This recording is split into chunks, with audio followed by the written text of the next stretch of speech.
কেশর আলু, শাক আলু, শাক আলু, সাগ আলু, কেশর আলু ইত্যাদি বিভিন্ন নামে পরিচিত।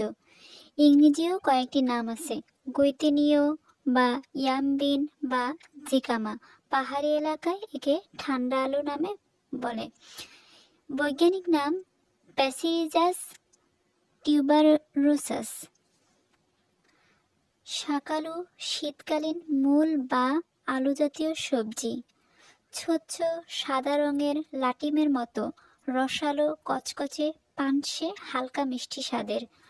খোসা ছাড়িয়ে কাঁচা খাওয়া যায়, আবার রান্না করেও খাওয়া যায়।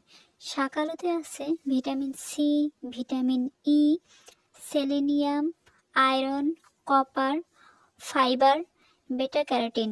অ্যান্টিঅক্সিডেন্ট সেল ড্যামেজ রোধ করতে খুবই গুরুত্বপূর্ণ। পটাশিয়াম উচ্চ রক্তচাপের ঝুঁকি কমায়, ব্লাড সার্কুলেশন ঠিক রাখে, কোলন সুস্থ রাখে। শাকালুর ফাইবার মলের ঘনত্ব স্বাভাবিক রাখে, ফলে কোষ্ঠকাঠিন্য দূর হয়, পরিপাকতন্ত্রের স্বাভাবিক ক্রিয়া ঠিক রাখে, ডায়াবেটিস, অবেসিটি, ক্যান্সার প্রতিরোধ করে, ওজন কমাতে সাহায্য করে, হরমোন ব্যালেন্স রাখে, ক্ষুধার অনুভূতি কমায়। শাকালুর অপকারিতা। শাকালুর মূল ছাড়া পাতা, বীজ, অন্যান্য অংশ খাওয়া যায় না, এতে বিষাক্ত উপাদান থাকে। অধিক পরিমাণে শাকালু খেলে পেটে ব্যথা, অস্বস্তি বোধ হওয়া বা পেট ভারী বোধ হতে পারে।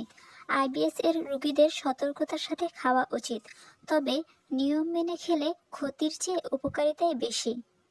ব্যবহার: শাকালু সালাদ, ভাজি, পাকোড়া, তরকারি, পায়েস, জুস, কাটলেট, ফুড গার্নিশিং বিভিন্নভাবেই খাওয়া যায়।